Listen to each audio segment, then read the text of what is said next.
हमको जाना है आज घर गाइस।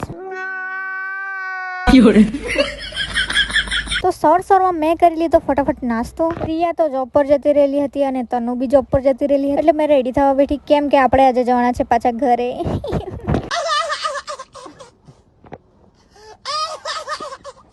બધાને ઘરે જવાની ખુશી હોય, મને દુઃખ હોય ગાઈસ ઘરે જવાનું। એક તો મારા વાળ અત્યારે બહુ ચંપુ જેવા થઈ ગયા છે, પહેલા તો એટલા મસ્ત દેખાતા હતા, હવે તો એટલી ચંપુ જેવી દેખાય।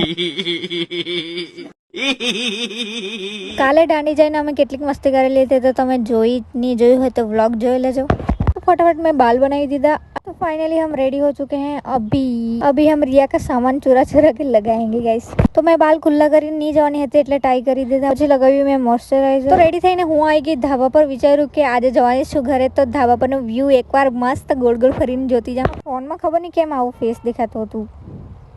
જો કાલે બી તમને મેં અહીંયાનો વ્યૂ બતાવ્યો હતો, હા ને મસ્ત દેખાય એકદમ, પણ અહીંયા કચાટ બહુ જ ગાઈસ, સાચું જ કચાટ બી બહુ જ ને રહેવાનું બી નહીં ગમે, કેમ કે આપણે ગામડામાં રહી લે ને એટલે। તે બાજુનું તો વ્યૂ તમને મેં બતાવેલું જ, પણ બીજી સાઈડનું બી બતાવું, ત્યાંનું જરાક વધારે બ્યુટીફુલ છે। ત્યાં છે ને સાંજે સનસેટનો વ્યૂ બહુ જ મસ્ત દેખાય, પણ સનસેટ સુધી આપણે રહેવાના નથી, અત્યારે જવાના છે। હમણાં થોડી વારમાં હું નીકળી જવા, એટલે આપણે પહેલાં વ્યૂ જોઈ લઈએ। એટલે ગોળ ગોળ ફરીને આખા ધાબા પર મેં આખા ધાબાનો વ્યૂ જોઈ લીધો હશે। જો મારે 2 ફોન કેરી કરવાના ને તો મને ખબર નહીં કેમ અહીંયા જ ફોન મૂકાઈ જાય।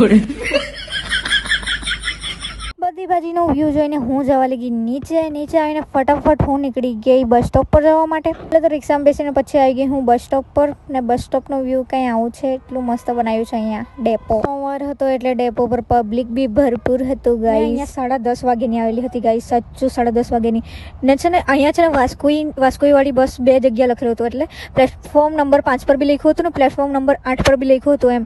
તો મેં બંને બાજુ નજર રાખતી હતી, તો બી મને વાસ્કોઈ વાળી બસ 12 વાગે મળી। 12 વાગે મળી, તે બી કઈ બસ ખબર, ઉનાઈ નવસારી। હા, તો મને તો એમ જ કે નહીં કે વાસ્કોઈ બસથી જ જશે, તો વાસ્કોઈ બસથી નહીં જતી હતી એ બસ, ખાલી ઝરવાવરા સુધી જતી હતી। તો મેં હવે શું કરવાની બેસી ગઈ, તો મેં પછી ઝરવાવરાની ટિકિટ કઢાવી, તો બી આ બસ એટલી વાયા કરીને ગઈ છે સાતમથી। મેં તો થાકી ગયેલી સાચું બસમાં, તો ઇતના ફૂટેલા નસીબ મેરા ही हो सकता है गाइस। ઝરવાવરા ઉતરવા સિવાય મારા પર કોઈ રસ્તો નહીં હતો, ત્યાં બી મેં કલાક રાહ જોઈ, ત્યારે મને એક બસ મળી નવસારી વાસ્કોઈ વાળી, તેમાં બેસીને પછી મેં વાસ્કોઈ આવી। તો બસમાં જ દિવસ નીકળવાના કે શું એવું લાગતું હતું। પછી વાસ્કોઈ ચોકડી ઉતરીને હું આવી ગઈ સીધી કંઈ ખાવા માટે, કેમ કે મેં બહુ જ ભૂખ લાગેલી હતી મને। તો સવારના 10:30 વાગ્યાનું મેં કંઈ ખાધેલું નહીં હતું ને અહીંયા પહોંચતા મને 2 વાગ્યા છે ગાઈસ। પછી ત્યાં જઈને મેં માંગ્યું હતું સીતાફળ રબડી, પણ તે બી મારા નસીબમાં નહીં હતું, તો છેલ્લે કોકો પી લીધું। તે પીને મંટુ લોકો માટે કંઈ લીધું, કેમ કે એ લોકો તો મારું મગજ ખાઈ જાય, કંઈ નહીં લઈ જવા। પછી હું જવા લાગી બસ સ્ટોપ પર, ત્યાં જઈને મને બસ મળી જ ગઈ, તો પછી છેલ્લે મેં બસમાં જ બેસી। પછી ઘરે આવીને સમોસા લઈ લીધી, તે દીદી લોકોએ ખાધા, મેં બી એકાદ ખાઈ લીધું। પછી બહુ જ ભૂખ લાગેલી હતી, તો મેં બનાવી જેવી તેવી ભેલ, પછી તે મસ્ત ખાઈ લીધી। પછી મમ્મીએ પાપડ તળ્યા, તે ખાધા, સોરી પાપડ નહીં હો પાપડી। પછી ઇવનિંગમાં મસ્ત બહાર બેસેલી હતી। મળીએ કાલે, બાય બાય।